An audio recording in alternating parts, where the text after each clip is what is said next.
നമ്മെ ഒത്തിരി സ്നേഹിക്കുന്ന ആരൊക്കെ ഇട്ട പേരിലാണ് നാം ഒക്കെ വിളിക്കപ്പെടുന്നത്. അത് ഏറ്റവും കൂടുതൽ ഉപയോഗിക്കുന്നതും അവരാണ്. പേര് വെറും പേരല്ല, അതിൽ കുറേ ആളുകളുടെ സ്നേഹത്തിൻ്റെ കഥയുണ്ട്. ആരൊക്കെയോ ഒത്തിരി ആലോചിച്ച് തിരഞ്ഞെടുത്തതാണ് ഈ പേര്.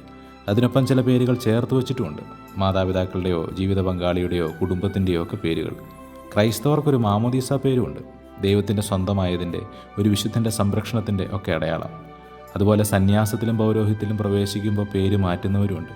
അങ്ങനെ ദൈവവും മനുഷ്യരുമായി നാം കുറേ പേരുടെ സ്വന്തമാണ് എന്നതിൻ്റെ അടയാളം കൂടിയാണ് പേരുകൾ. സുവിശേഷത്തിൽ ഈശോ ശിമയോന് പത്രോസ് എന്ന് പേരിടുന്നത് കാണാം. പാറ എന്നാണ് അർത്ഥം. ബൈബിളിലും പേരിടുന്നത് ഏറ്റെടുത്ത് സ്വന്തമാക്കുന്നതിൻ്റെ സൂചകമാണ്. ഉൽപ്പത്തിയിൽ ജീവജാലങ്ങളെ സൃഷ്ടിച്ച് മനുഷ്യന് മുമ്പിൽ കൊണ്ട് ദൈവം നിർത്തുന്നുണ്ട് പേരിട്ട് ഏറ്റെടുക്കാൻ. മിശിഹായ്ക്ക് ഈശോ എന്ന് പേരിട്ട് ഏറ്റെടുക്കാൻ ജോസഫിനോട് സ്വപ്നത്തിൽ പറയുന്നുണ്ട് ദൈവം. അതുപോലെ ശിമയോൻ ഇനി ഈശോയുടെ പത്രോസാണ്. പക്ഷേ പാറയുടെ ഉറപ്പുണ്ടാകേണ്ട പത്രോസ് ബലഹീനമായപ്പോഴൊക്കെ പരാജയപ്പെട്ടതും ഈശോയും കൂടിയാണ്. പേരിൽ സ്നേഹത്തിൻ്റെ കഥ മാത്രമല്ല, സ്നേഹിച്ചവരോടുള്ളൊരു കടം കൂടിയുണ്ട്.